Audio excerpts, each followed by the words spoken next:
Hello guys, कैसे हैं आप लोग। Welcome back to my new class. तो I know this is the second class. अभी तक आपने बहुत बेसिक सी चीज पढ़ी, यूनिट्स के बारे में बात की, सिस्टम ऑफ यूनिट्स के बारे में बात की। आज हम इस चैप्टर का एक इंपॉर्टेंट टॉपिक डिस्कस करने वाले हैं, जिसको हम बोलते हैं dimensions and dimensional analysis.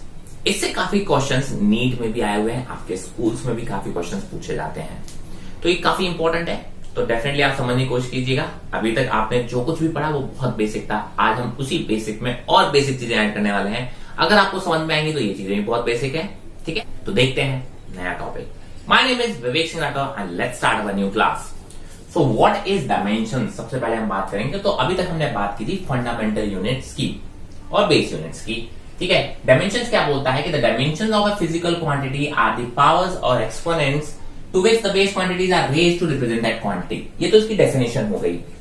Definition आपको नोट डाउन करनी है, आपके नोट्स में हमेशा डेफिनेशन होनी चाहिए। अब उस डेफिनेशन को प्रॉपर्ली अपनी लैंग्वेज में समझ भी लेते हैं। मैंने कहा सर, कोई भी क्वांटिटी में आपको मालूम मैक्सिमम डिराइव क्वांटिटीज की जब हम बात करते हैं तो उसमें कौन कौन सी फंडामेंटल क्वांटिटीज प्रेजेंट है, ये हमको बताना चाहिए। सिर्फ यही नहीं पता होना चाहिए कि वो किस किस क्वांटिटीज पे डिपेंड कर रही हैं, ये भी पता होना चाहिए किस किस क्वांटिटीज पे कैसे डिपेंड कर रही हैं, कितनी पावर से डिपेंड कर रही हैं। तो वो चीज आपको बताता है डायमेंशन। तो डायमेंशन क्या बताता है कि सर आपको डायमेंशन बताता है कि कौन कौन सी क्वांटिटी इस फिजिकल क्वांटिटी में प्रेजेंट है और उनकी कौन कौन सी पावर्स प्रेजेंट है।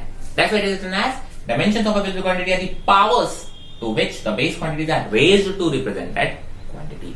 मैं एग्जांपल से समझने की कोशिश करेंगे, ठीक है। आपने बोला ये स्पीड क्या होता है, डिस्टेंस अपॉन टाइम। तो आपको पता है डिस्टेंस की पावर 1 एंड टाइम की पावर -1 प्रेजेंट है। ध्यान रखें, डिनोमिनेटर में है तो पावर कैसा हो गया, -1, करेक्ट। तो आप बोलोगे कि सर डिस्टेंस मतलब क्या हो गया, लेंथ, और टाइम मतलब हो गया टाइम। तो लेंथ की पावर 1 है और टी की पावर क्या है, -1 है, ठीक है। तो आप बोलोगे अगर मैं स्पीड की डायमेंशन, देखिए ये होता है डायमेंशन लिखने का तरीका, इसको हम बोलते हैं डायमेंशनल फॉर्मूला, राइट। आप बोलते हैं कि हमेशा स्क्वायर ब्रैकेट ऐसे बना के लिखते हैं। अगर हमने ये v का स्क्वायर ब्रैकेट है, इसका मतलब हम स्पीड की डायमेंशन के बारे में बात कर रहे हैं, उसकी क्वांटिटी के मैग्नीट्यूड से हमें कोई लेना देना नहीं है। इसलिए मैंने यहाँ पे एक पॉइंट नोट डाउन करवाया आपको, dimensions do not give any idea about the magnitude of the physical quantity. Dimension से हमें उस क्वांटिटी के मैग्नीट्यूड के बारे में कोई आइडिया नहीं लगता, हमें सिर्फ और सिर्फ ये पता होता है इस क्वांटिटीज में कौन कौन सी बेस क्वांटिटीज की पावर्स प्रेजेंट हैं, ठीक है।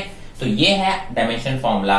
ये लिखने का आप, इसका मतलब क्या हुआ, we are talking about the dimension formula. ऐसे लिखा है, इसका मतलब we are talking about the quantity and its magnitude. तो आप बोलते हैं देखिए 7 बेस क्वांटिटीज हैं, तो आप सातों की पावर के बेसिस में आप बताएंगे कि सातों में कौन कौन सी पावर्स यहाँ प्रेजेंट है। सर आपने तो 3 ही बताई हैं। सबसे पहली बात तो ये मैंने कहा, एक्चुअली मैकेनिक्स में मोस्टली जो क्वांटिटीज हैं वो 3 पे ही डिपेंडेंट करती हैं, मास, लेंथ एंड टाइम। तो हम क्यों सातों को बार बार लिखने हैं। मैंने कहा सातों, बाकी चारों की जो पावर है वो 0 होनी चाहिए, एंड समथिंग पावर 0 इज 1। तो आप उसको लिखिए या नहीं लिखिए, एक ही बात आता है, ठीक है। हाँ, जैसे जैसे वो इंक्लूड होंगे, अगर उन पर डिपेंडेंसी आएगी तो उनको इंक्लूड करना मस्ट होगा। लेकिन अगर वो उन पर डिपेंड नहीं कर रही है तो मतलब उसकी पावर कितनी है, 0, एंड समथिंग पावर 0 इज 1, ठीक है। तो इस चीज को याद रखेंगे। हाँ, हमारा स्टैंडर्ड तरीका ये होता है कि ये 3 तो हम लेके चलते ही चलते हैं। आप इसमें से भी अगर कोई क्वांटिटी अवॉइड हो रही है तो आप कर सकते हो, उसमें भी कोई दिक्कत नहीं है। मैंने कहा फॉर एग्जांपल जैसे स्पीड, लेंथ की पावर 1 है और टाइम की पावर -1 है, तो आप देखोगे मास की कोई पावर नहीं, इसलिए m की पावर 0 लिखा हुआ है, l की पावर को 1 लिखा है और टाइम की पावर को -1 लिखा हुआ है। आप बोलो क्योंकि ये मास पर डिपेंड नहीं कर सकती, आप इसको ऐसे भी लिख सकते हो, l की पावर 1, l की पावर में कुछ नहीं लिखा, इसका मतलब वो 1 होता है ना। एंड टी की पावर क्या है, -1 है। आप ऐसे भी लिखा मिल सकता है, आपको ऐसे भी मिल सकता है, दोनों ही करेक्ट हैं, ठीक है। मैंने और एग्जांपल देखते हैं। मैंने कहा वेलोसिटी होता है डिस्प्लेसमेंट अपॉन टाइम।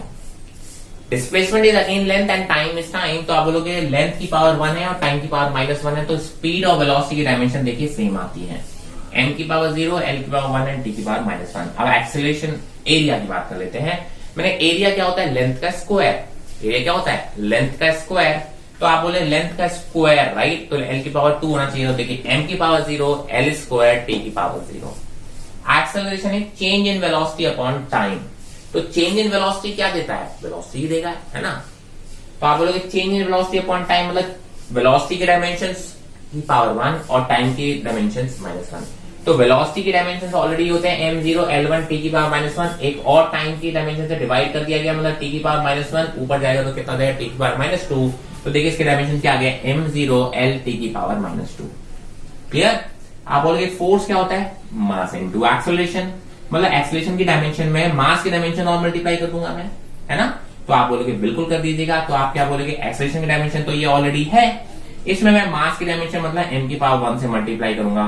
तो m की पावर 0 इंटू m की पावर 1 इज m की पावर 0 प्लस 1। x की पावर याद है ना, x की पावर m इंटू x की पावर n इज x की पावर m प्लस n। ठीक है, तो ये आ गया आपका m की पावर 1, l की पावर 1, t की पावर -2। ऐसी वर्क डन क्या होता है, फोर्स इंटू डिस्प्लेसमेंट। मतलब फोर्स में हम लेंथ के डायमेंशन को मल्टीप्लाई करेंगे। तो देखिए फोर्स की डायमेंशन ये है और लेंथ की डायमेंशन होती है l की पावर 1। तो सॉल्व करोगे तो आपका आएगा m l स्क्वायर हो जाएगा, यहाँ 1 था ये स्क्वायर हो गया और ये t की पावर -2 हो गया। ठीक है, वर्क की डायमेंशन या एनर्जी की डायमेंशन सेम होती है, इसलिए मैंने यहाँ पे आपको सिर्फ एक लिखा दिया। ऐसे कई सारी क्वांटिटीज होती हैं, power, volume, electric current, resistance, capacitance, inductance, coefficient of viscosity, surface tension, बहुत बड़ी लिस्ट है। अगर आप एनसीईआरटी उठा के देखेंगे तो 50-60 आपकी यूनिट्स होंगी, आपको क्वांटिटीज होंगी, उनकी आपको याद करने को बोला जाता है कि सर आपके स्कूल में बोलते हैं कि सर इनकी डायमेंशंस को याद कर लो। ओहो, कैसे याद करेंगे? अरे यार किसी की पावर 0, किसी की पावर 1, किसी की पावर t की पावर -2 है, किसी की t की पावर -12 है, किसी की कुछ है। अरे यार ऐसे तो बहुत कंफ्यूज हो जाएगा, डेफिनेटली कंफ्यूज हो जाएगा। इसलिए मैं आपको रटने के लिए बिल्कुल नहीं बोलूंगा। जैसे जैसे आप यूनिट्स पढ़ते जाएंगे, देखिए मैंने इनकी रटी हुई थी क्या, मैंने ये जितनी आपके सामने लिखी है रटी हुई है क्या मुझे? हाँ रटी हुई है, आप ऐसा बोल सकते हो। ठीक है, क्योंकि मुझे ये बेसिक है, बहुत यूज करते हैं इसलिए याद हो जाती है। लेकिन क्या मैंने आपके सामने लर्न वाली लिखी है? अगर आपको क्वांटिटी का रिलेशन या फंक्शन फॉर्मूला पता है, आप किसी भी क्वांटिटी की डायमेंशन बड़े आराम से निकाल सकते हो, क्योंकि आपको इन क्वांटिटीज का क्या पता था, फॉर्मूला पता था, और आपने यहाँ पे इनकी डायमेंशन बड़े प्यार से निकाल ली। तो जब मुझे क्वांटिटीज के बारे में आइडिया होगा, उनके फॉर्मूला डिपेंडेंसी पता होगी, तो मैं उनकी भी वैल्यूज बड़े आराम से निकाल पाऊंगा। आई hope this is very clear, right. तो आप इसीलिए बोलते हैं कि आपको रटने की जरूरत नहीं है। जैसे जैसे क्वांटिटीज आपको पता चलती जाएंगी, आपको डायमेंशंस आ जाएंगी। आपके 12th तक आपको क्वांटिटीज नई पढ़ोगे, ठीक है। लेकिन स्कूल में आपको बोलेंगे नहीं आपको ये रटना है, आपको वो रटना है, आपको ये रटना है। आई एम सॉरी, मैं वहां ज्यादा हेल्प नहीं कर सकता, बट जैसे जैसे, इसलिए मैं तो आपको सजेस्ट करता हूँ, जब मैं ड्रॉपर में पढ़ाने जाता हूँ तो मैं तो ये सजेस्ट करता हूँ इस चैप्टर को मैं सबसे लास्ट में पढ़ाता हूँ। तब तक आप सारी क्वांटिटीज पढ़ चुके होते हो, तो आपको कुछ भी रखने की जरूरत नहीं होती। मैं कितने भी एग्जांपल आपको दे सकता हूँ, ठीक है। तो डायमेंशंस बिल्कुल नहीं रखनी है आपको, फॉर्मूले पता होंगे, आप किसी भी डायमेंशन निकाल लोगे। डायमेंशंस फाइंड आउट करना, जैसे मैंने यहाँ पे आपको बेसिक फॉर्मूले की निकाली है, यस, उनकी आपको बेसिकली फाइंड आउट कैसे करते हैं वो आपको सीखना है यहाँ पे, ठीक है। और इतने बार यूज करोगे कि कुछ ये जो सामने लिखी है इनकी तो आपको याद ही हो जाती है, जैसे मुझे याद हो गई है। मैंने कहा स्पीड की होती है LT-1, एक्सेलरेशन की होती है LT-2, फोर्स की होती है ML-T-2, वॉल्यूम की होती है ML²T-2, है ना। तो ऐसे ही आपको भी कुछ याद हो जाती है, क्योंकि आप उनको इतने बार यूज करते हो। बट रखना आपको कुछ भी नहीं है। फिजिक्स में भी रटना पड़ गया तो फिर कैसा काम है।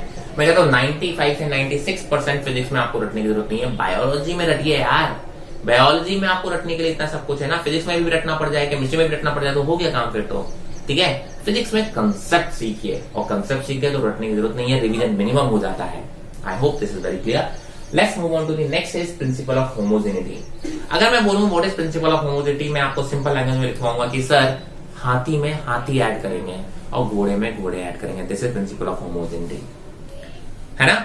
आप क्या बोलोगे, सर एक हाथी प्लस एक हाथी इज इक्वल टू 2 हाथी होते हैं, ठीक है। आप ये नहीं कह सकते एक हाथी प्लस एक घोड़ा इज इक्वल टू 2 हाथी होते हैं। क्या ऐसा बोल सकते हैं? नहीं। हाथी में से हाथी को ऐड करेंगे या सब्ट्रैक्ट करेंगे, है ना। ऑरेंजेस में से ऑरेंज को मैं बोलूंगा 2 ऑरेंजेस प्लस 2 एप्पल मिला के 4 ऑरेंजेस हो जाए, नहीं, ऐसा नहीं हो सकता। तो कहने का मतलब क्या है, the 2 quantities of different dimensions can not be added, subtracted और equated. It means whenever 2 or more quantities are being added, subtracted or equated, they must have the same dimensions.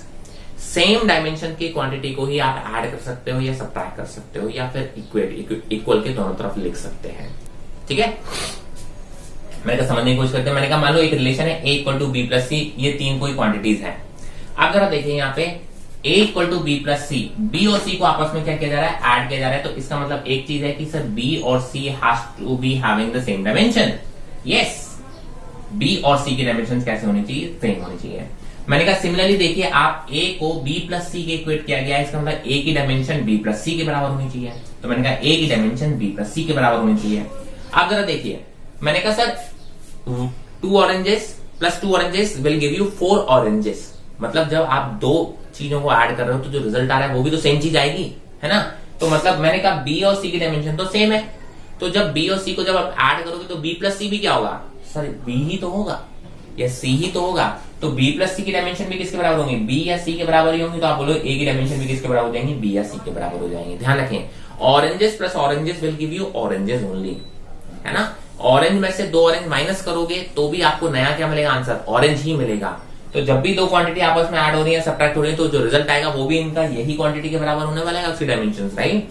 मैंने कहा एक और एग्जांपल देखते हैं। मैंने कहा सर मान लीजिए ये कुछ फिजिकल क्वांटिटी का रिलेशन है, D equal to A B plus सी।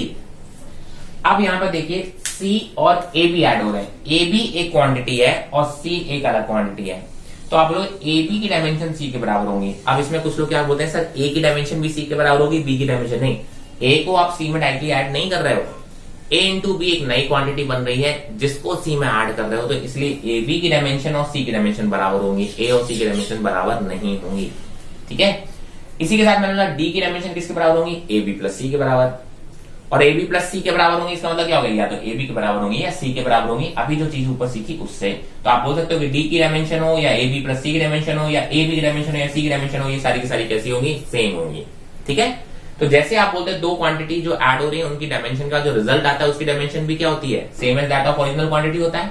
ऐसे ही अगर मैं चेंज की बात करूं, चेंज क्या होता है, 1 माइनस दूसरा final minus initial final quantity. तो आप बोलेंगे वेलोसिटी में चेंज निकालोगे तो क्या निकालोगे, final velocity minus initial velocity. तो 2 वेलोसिटी में जो चेंज निकालोगे तो रिजल्ट भी क्या आएगा, वेलोसिटी की डायमेंशन के बराबर ही आएगा। तो चेंज इन क्वांटिटी की डायमेंशन हो या उस क्वांटिटी की डायमेंशन, एक ही बात है, dimension has to be same. तो ये होता है principle of homogeneity. Simple language में अगर आप कोई मुझसे पूछेगा तो सिंपल बोलेंगे, हाथी में हाथी ऐड करेंगे एंड घोड़े में घोड़ा। So now we are going to see the applications of dimensional analysis. ठीक है, अभी हमने बात की डायमेंशंस क्या होती थी, अब हम बात करेंगे कैसे हम इनको यूज करने वाले हैं। तो मैंने कहा पहले हम बात करते हैं कन्वर्जन ऑफ यूनिट्स की। देखिए हमने डिफाइन कर दिया एसआई सिस्टम, ठीक है, बट एक्चुअली हर जगह एसआई सिस्टम यूज तो हो रहा है, बट हर एक जगह की अपनी कुछ प्रैक्टिकल यूनिट्स हैं, कुछ अदर सिस्टम ऑफ यूनिट्स हैं, वो भी काफी फ्रीक्वेंटली यूज होती रहती हैं। तो हमें उनको कन्वर्ट करना भी आना चाहिए एसआई सिस्टम से उन प्रैक्टिकल या अदर सिस्टम में, या अदर सिस्टम से किसी एक सिस्टम में, राइट। तो हमने कहा कन्वर्जन करना हो यूनिट्स को, तो हम कैसे कन्वर्ट कर सकते हैं, by using the dimension analysis. तो ये किसने यूज करता है, for 2 different system of units n1 u1 equal to n2 u2। मान लीजिए एक मार्कर की लेंथ को आपने बोला है, ये लेंथ है, आप बोलते हैं 2 मीटर है, मान लीजिए, ठीक है, नो बहुत छोटा सा क्वांटिटी है। मैंने कहा ये 2 मीटर है, कुछ लोग इसको 2 मीटर बोलेंगे, कुछ लोग इसको 200 सेंटीमीटर बोलेंगे, करेक्ट। तो आप क्या बोलोगे, सर ये लेंथ 2 मीटर बोलो या 200 सेंटीमीटर बोलो, एक ही बात है। यहाँ पे सिस्टम अलग है तो आप बोलोगे उसकी न्यूमेरिकल वैल्यू भी अलग है, यहाँ सिस्टम दूसरा है तो उसकी न्यूमेरिकल वैल्यू भी अलग है, but this quantity and this quantity are the same quantities. ठीक है, तो क्योंकि आपको यहाँ पता है कन्वर्जन फैक्टर, पता है कि कैसे मीटर को सेंटीमीटर में कन्वर्ट करना, तो बहुत इजीली कर लेते हैं, लेकिन आपका हमेशा इस तरीके से कन्वर्जन नहीं होगा। ठीक है, तो इसको समझने में मैंने कहा ये देखिए, ये एक सिस्टम में किसी को मेजर किया गया है, ये दूसरे सिस्टम में मेजर किया गया है, ये यूनिट 1 है और ये यूनिट 2 यूज किया गया है। न्यूमेरिकल वैल्यू इसकी 1 आई है तो इसकी n2 हो जाएगा, तो ऑब्वियसली अलग अलग आएंगे, लेकिन ये दोनों क्वांटिटी होंगी तो सेम। अगर वो एक ही चीज की लेंथ है या एक ही चीज का मेजरमेंट है तो these 2 quantity have to be same. यहां से हम एक रिलेशन निकाल सकते हैं कि n1 by n2 is equal to u2 by u1। इसका मतलब क्या है, अगर यूनिट 2 बड़ी है तो न्यूमेरिकल वैल्यू 1 बड़ा होगा। ठीक है, सीधी सी बात है। देखिए मीटर एक बड़ी यूनिट है तो उसकी जो न्यूमेरिकल वैल्यू आई वो कम आएगी, ये स्मॉल यूनिट है तो आप बोलोगे इसकी जो न्यूमेरिकल वैल्यू आएगी वो बड़ी आएगी। तो numerical value inversely proportional to unit का मतलब है कि सर सिस्टम की अगर यूनिट बड़ी है तो उस सिस्टम में जो वैल्यू आएगी वो छोटी आएगी क्वांटिटी की। ठीक है, और अगर यूनिट छोटी है तो उसकी जो वैल्यू आने वाली है क्वांटिटी की वो बड़ी आने वाली है। ठीक है, तो ये बेसिक फंडा है। मैंने कहा एग्जांपल की तरह समझते हैं। मैंने कहा 1 newton is equal to X dyne. Newton क्या है यहाँ पे, सर न्यूटन फोर्स की एसआई यूनिट को बोलते हैं। न्यूटन फोर्स की एसआई यूनिट को हम न्यूटन बोलते हैं। आप बोलते हैं डायन क्या है, आप बोलोगे डायन क्या है, sir this is the CGS unit of force. ठीक है, तो ये आपको पता है कि सर सीजीएस यूनिट है और ये आपको पता है कि एसआई यूनिट है। अब आपको बताना है कि 1 न्यूटन इक्वल टू कितना डायन होगा, right. 1 metre equal to 100 centimetre होता है, ये तो हमको पता था, लेकिन ये नहीं पता होता तो हम इसको कैसे फाइंड आउट कर सकते हैं। मैंने कहा ये एसआई सिस्टम है तो 1 न्यूटन को आप क्या लिख सकते हो, 1 किलोग्राम मीटर पर सेकेंड स्क्वायर, मतलब सेकेंड की पावर -2। फोर्स होता है मास इनटू एक्सेलरेशन, अगर आपको याद हो फोर्स होता है मास इनटू एक्सेलरेशन। आपको डायमेंशन अगर पता है तो बहुत अच्छी बात है, तो किलोग्राम, और एक्सेलरेशन का मुझे मालूम मीटर पर सेकंड स्क्वायर। तो फोर्स की जो यूनिट आया वो कितनी आया, किलोग्राम मीटर पर सेकंड स्क्वायर। तो मैंने कहा सर एसआई यूनिट में अगर हम बात करें तो किलोग्राम मीटर पर सेकंड स्क्वायर, तो सीजीएस यूनिट में क्या हो जाएगा सर, क्वांटिटीज तो ये रहने वाली है, पावर्स भी ये रहने वाले हैं, केवल आप बोलोगे किलोग्राम जो एसआई है वो यहाँ पे किस में कन्वर्ट हो जाएगा, ग्राम में। उसकी पावर 1 है तो यहाँ पे भी ग्राम की पावर 1 हो जाएगा। मीटर की पावर यहाँ पे 1 है तो यहाँ पे किस में कन्वर्ट हो जाएगा, सेंटीमीटर, क्योंकि सीजीएस की बात कर रहे हैं। सीजीएस मतलब सेंटीमीटर, ग्राम एंड सेकंड, तो इसकी पावर कितना हो जाएगा 1, और यहाँ पे टाइम सेकंड की पावर -2, तो यहाँ पे भी टाइम क्या होगा, सेकंड की पावर -2। ये दोनों इक्वल होंगी। मैंने कहा देखिए इसको नीचे लेके आ जाओ, जितनी भी क्वांटिटीज है इसको आप इधर लेके आ जाओ, तो आप क्या बोलोगे कि सर 1 किलोग्राम के नीचे आप उसको ग्राम लिख दोगे, और देखिए होल पावर कितना था, 1 था। ठीक है, ऐसे मीटर के नीचे सेंटीमीटर लिख के आएंगे, तो मीटर बाय सेंटीमीटर, और होल पावर कितना था, 1 था। ये पावर को हमेशा बाद में लगाएंगे, ध्यान रखेंगे। और सेकंड को सेकंड के नीचे लिख के आएंगे, और आप बोलेंगे होल पावर कितना था, -2 था, यहाँ क्या रह जाएगा, x रह जाएगा। ठीक है, इस चीज को इसके नीचे लेके गए और कुछ भी नहीं किया। अब आप देखिए या तो किलोग्राम को ग्राम में कन्वर्ट कर दीजिएगा, या ग्राम को किलोग्राम में, जैसे भी आपको कंफर्टेबल लगा। मैंने कहा सर मैं इसको किलोग्राम को ग्राम में कन्वर्ट कर देता हूं। केजी को मैं 10 की पावर 3 ग्राम लिख सकता हूं, होल पावर 1। मीटर को मैं 10 की पावर 2 मीटर सेंटीमीटर लिख सकता हूं, होल पावर 1। और सेकंड तो सेकंड है, या सेकंड को क्या सेकंड में कन्वर्ट करना है, इजिकल टू एक्स। आप देखिए ये ग्राम से ग्राम कैंसिल, सेंटीमीटर से सेंटीमीटर कैंसिल, और सेकंड से सेकंड कैंसिल, राइट। तो यहाँ पे क्या आया सर, ये 1 तो यहाँ पे था ही, 10 की पावर 3 की पावर 1 मतलब कितना हो गया, 10 की पावर 3 इंटू 10 की पावर 2 की पावर 1 मतलब 10 की पावर 2, और यहाँ पे कितना हो गया, ये तो 1 ही हो गया, इजिकल टू एक्स। तो एक्स की वैल्यू अगर आप देखेंगे तो कितना आ गया, 10 की पावर 5। तो आप बोल सकते हो 1 न्यूटन इजिकल टू कितना आ गया, 10 की पावर 5 डाइन आ गया। ठीक है, तो बेसिकली आप यहां कह सकते हो कि ये आपका कन्वर्जन फैक्टर आ गया, और इसको आप इस तरीके से आप फाइंड आउट कर सकते हैं। अब आप देखिए भाई साहब 1 न्यूटन, समझ रहे हो ना, 1 न्यूटन, न्यूटन जी ने तो हमारा जीना दुभर कर दिया भाई। अगर न्यूटन अंकल जी नहीं होते तो शायद हमारी फिजिक्स और इजी होती और हमें शायद इतना पढ़ना भी नहीं होता। और देखिए आपको किसी ने जब यूनिट बनाते टाइम बहुत अच्छे से ध्यान भी रखा होगा कि 1 न्यूटन के बराबर स्टूडेंट के लिए किसके बराबर होता है, 10 टू द पावर 5 डाइन के बराबर होता है भाई साहब। मतलब समझ रहे, 10 की पावर 5 होता है 1 लाख, मतलब 1 न्यूटन अंकल 1 लाख डायनों के बराबर है भाई साहब। ठीक है, तो इस चीज को ध्यान रखिए कितने खतरनाक है न्यूटन अंकल। ठीक है, तो मैंने कहा इस तरीके से आप फाइंड आउट कर सकते हैं। कोई भी स्टेप में कहीं पे भी अगर आपको डाउट हो तो उसको क्लियर जरूर कर लें, बिकॉज अगर आपको डाउट कहीं रह गया तो आप आगे क्वेश्चन नहीं सॉल्व कर पाएंगे। मैंने कहा एक दूसरा एग्जांपल मैं आपको कर रहा हूं, आपको खुद सॉल्व करना है। मैंने कहा सर 1 जूल को आपको कन्वर्ट करना है इस तरीके से।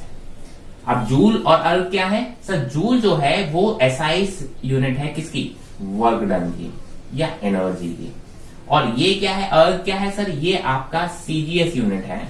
द सेम प्रोसेस आपको अप्लाई करना है इसी तरीके से। वर्क को आप जैसे मैंने फोर्स को इस तरीके से कन्वर्ट किया, आपको वर्क को कन्वर्ट करना भी आपको आता है। डायमेंशन को यूज कर सकते हो, फॉर्मूले को यूज कर सकते हो, और आप बेसिक यही स्टेप फॉलो करेंगे और आपको एक्स की वैल्यू आपको फाइंड आउट करके लानी है। ये मैं आपके लिए छोड़ रहा हूं, ये आपको फाइंड आउट खुद करनी है। 1 joule is equal to X erg, तो आप बोलते हैं एक्स की वैल्यू किसके बराबर होगी। ठीक है, तो हम बात करते हैं सेकेंड टाइम जो एप्लीकेशन है, that is checking dimensional validity of equation. ये हमारी पहली थी। कन्वर्जन ऑफ यूनिट्स में कुछ लोग डायमेंशन फॉर्मूले में कन्वर्ट करके सॉल्व करने को बोलते हैं। मैं तो कहता हूं जब भी आपको कन्वर्जन ऑफ यूनिट है करना है तो उसको यूनिट्स के फॉर्म में ही रखें, डायमेंशन के चक्कर में ना पड़े। यूनिट्स के फॉर्म में कन्वर्ट करना मुझे थोड़ा ज्यादा इजी लगता है, इसलिए मैंने देखिए यहाँ पे डायमेंशन, वैसे तो ये डायमेंशन की एप्लीकेशन है बट मैंने तो इसको डायमेंशन कम यूज किया, मैंने तो यूनिट्स ज्यादा यूज किए हैं क्योंकि मुझे यूनिट्स में सॉल्व करना थोड़ा इजी लगता है। तो जब भी कन्वर्जन की बात करें तो मैं तो कहता हूं आपको जो यूनिट्स यूज हो रहे हैं उन्हीं यूनिट्स में रखें, उसको डायमेंशन फॉर्मूले में कन्वर्ट ना करें। हाँ, आगे जब हम बात करेंगे सेकंड एप्लीकेशन में तो डेफिनेटली हमको डायमेंशंस अच्छे से आनी चाहिए। तो checking dimension validity of equation का मतलब क्या है, मैंने कहा सर अगर आपको मालूम है कि कोई भी फिजिक्स का एक करेक्ट रिलेशन है, मैंने एक फिजिक्स का एक रिलेशन उठा लिया, मैंने कहा ये रिलेशन अगर करेक्ट है तो वो प्रिंसिपल ऑफ होमोजेनिटी को फॉलो कर रहा होगा। डायमेंशनल वैलिडिटी मतलब उस इक्वेशन की, अगर हम डायमेंशनल वैलिडिटी की बात करें तो that has to be a dimensional correct relation. तो ये स्टेटमेंट का मतलब समझिए, a physically correct relation must be dimensionally correct. अगर वो फिजिक्स का करेक्ट रिलेशन है तो डायमेंशन तो उसकी करेक्ट होनी ही होनी चाहिए। ठीक है। तो जब भी कोई नए साइंटिस्ट लोग एक नया फॉर्मूला बनाने की कोशिश कर रहे होते हैं, एक नया उन्होंने रिलेशन निकाला, तो सबसे पहले वो उसकी डायमेंशंस को क्रॉस चेक करते हैं। अगर वो डायमेंशनली वो करेक्ट आ रहा है वो इक्वेशन, तो ही वो आगे बढ़ेंगे। अगर वो डायमेंशनली ही रॉन्ग हो गया तो फिर वो आगे नहीं बढ़ेंगे। इसका मतलब उनके रिलेशन में कोई ना कोई प्रॉब्लम है जरूर।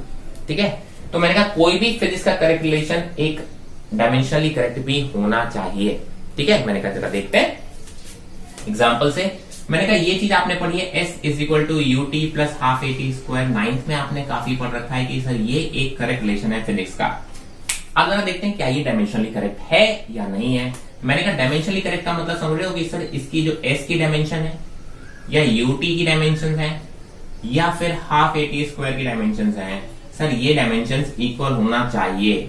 ठीक है, ये आपको प्रूव करना है, क्योंकि देखो ये दो क्वांटिटी आपस में ऐड हो गई तो इनकी डायमेंशन आपस में इक्वल होनी चाहिए। और आप बोलते हो एस की डायमेंशन इनके सम के बराबर होना चाहिए, या फिर आप बोलते हो इंडिविजुअली इनके बराबर होनी चाहिए। ये हमें प्रूव करना है, टू प्रूव आप कह सकते हो, राइट। अगर ऐसा हो गया तो समझ जाओ ये डायमेंशनली करेक्ट है। मैंने कहा एस की डायमेंशन किसके बराबर है, सर एस की डायमेंशन है लेंथ, डिस्प्लेसमेंट है ये, तो आप बोलोगे सर एस की डायमेंशन है लेंथ की पावर 1 के बराबर। ठीक है, मैंने कहा u इंटू टी किसके बराबर है, मैंने कहा u इंटू टी बेसिकली आप बोल सकते हो u है यहाँ पे इनिशियल वेलोसिटी, मतलब इसकी डायमेंशन होगी एल टी माइनस 1, और t यहाँ पे टाइम है तो इंटू में आप लिखोगे t की पावर 1। सॉल्व करोगे तो देखिए t की पावर 1 t की पावर माइनस 1 कैंसिल हो गया तो बचेगा l की power 1। Half a t square की डायमेंशन की अगर हम बात करें तो हाफ ए टी स्क्वायर की जो डायमेंशन है वो क्या होंगी, मैंने कहा जरा देखो, हाफ एक नंबर है, नंबर की कोई डायमेंशन नहीं होती। ठीक है, तो आप बोलोगे ए एक्सेलरेशन है, एक्सेलरेशन की डायमेंशन आपको पता है L T minus 2, T square मतलब टाइम का स्क्वायर मतलब टी की पावर 2, एंड इसको सॉल्व करेंगे टी की पावर माइनस 2 टी की पावर 2 कैंसिल हो गया तो बचेगा एल की पावर 1। तो आप देखिए एस की डायमेंशन, यूटी की डायमेंशन और हाफ ए टी स्क्वायर की डायमेंशन तीनों सेम आई है, मतलब ये एक करेक्ट रिलेशन है। ठीक है, तो आप बोलोगे सर ये डायमेंशनली भी करेक्ट है, ये डायमेंशनली भी करेक्ट है, dimensionally and physically correct. Physically हमको पता था इसलिए मैं बोल रहा हूं कि सर ये फिजिकली करेक्ट रिलेशन है। मैंने इसी एक एग्जांपल एक और लेना चाहता हूं, एक चीज और समझानी है मुझे आपकी कि सर अगर मैंने मान लो इसमें थोड़ा सा चेंज कर दिया था, s is equal to u t plus 7/2 a t square कर दिया होता, अब क्या ये फिजिकली करेक्ट रिलेशन है? आप बोलोगे नहीं सर ये फिजिकली करेक्ट नहीं है, हाफ ए टी स्क्वायर होना चाहिए, इसका मतलब ये एक गलत रिलेशन है। लेकिन डायमेंशन वाइज देखो सर यहाँ पे यही तो चेंज हुआ, हाफ या 7/2, सर इसका तो कोई रोल प्ले हो ही नहीं रहा डायमेंशन में, मतलब ये डायमेंशन तो अभी भी एस यूटी और ए टी स्क्वायर की जो डायमेंशन है वो अभी भी यही सेम रहने वाली है, तो ये डायमेंशनली करेक्ट तो रिलेशन आने वाला है, डायमेंशनली तो करेक्ट आने वाला है। ठीक है, बट फिजिकली ये रॉन्ग है, हमको पता है ये चीज। फिजिकली तो ये क्या है, एक रॉन्ग इक्वेशन है। इसका मतलब क्या है कि सर अगर आपका एक रिलेशन डायमेंशनली करेक्ट है तो इसकी कोई गारंटी नहीं है कि वो फिजिक्स का भी करेक्ट रिलेशन होगा। ध्यान से सुनेगा, अब physically correct relation must be dimensionally correct, मतलब अगर एक फिजिक्स का करेक्ट रिलेशन है तो आप बोल सकते हो कि डायमेंशन तो करेक्ट, डायमेंशनली तो उसे करेक्ट होना कंपलसरी हो गया। बट अगर आपने बोला कोई एक रिलेशन आपने बनाया और डायमेंशनली करेक्ट है, इसकी कि ये कोई गारंटी नहीं कि वो फिजिक्स का भी एक करेक्ट रिलेशन होगा, क्योंकि फिजिक्स में डायमेंशन के अलावा भी बहुत सारी चीजें आती हैं। ठीक है, तो इस चीज को देखिए आप, जैसे ये लिखा a physically correct relation must be dimensionally correct, आप एक स्टेटमेंट और लिख लीजिएगा, a dimensionally correct relation need not to be a correct physical relation. ठीक है, तो ये स्टेटमेंट मुझे मेरी तरफ से आप इंपॉर्टेंट पॉइंट हाईलाइट करके लिख लीजिएगा, इसके साथ लिख लीजिएगा जैसे भी आप लिखना चाहें। तो ये बातें हमने की, दो एप्लीकेशन की डायमेंशन की, इसमें एक और एप्लीकेशन बच रही है, प्लस इसके कुछ एग्जांपल्स, शॉर्ट एग्जांपल्स हमको सॉल्व करने हैं जो कि हम सॉल्व करेंगे नेक्स्ट लेक्चर में। तो आज के लेक्चर में इतना ही काफी है। अगर आपको कहीं पे कोई भी डाउट है तो आप कमेंट सेक्शन में मेंशन कर सकते हैं, या फिर आप मुझे इंस्टाग्राम पे टेक्स्ट भी कर सकते हैं। इंस्टाग्राम की प्रोफाइल आपको डिस्क्रिप्शन में मिल जाएगी। तो अगर अभी तक आपने YouTube चैनल सब्सक्राइब नहीं किया है तो do subscribe the YouTube channel by clicking on the subscribe button so that you can get all the notification of my new incoming videos, and do share this with your friends. For now, stay healthy, stay safe. Thank you.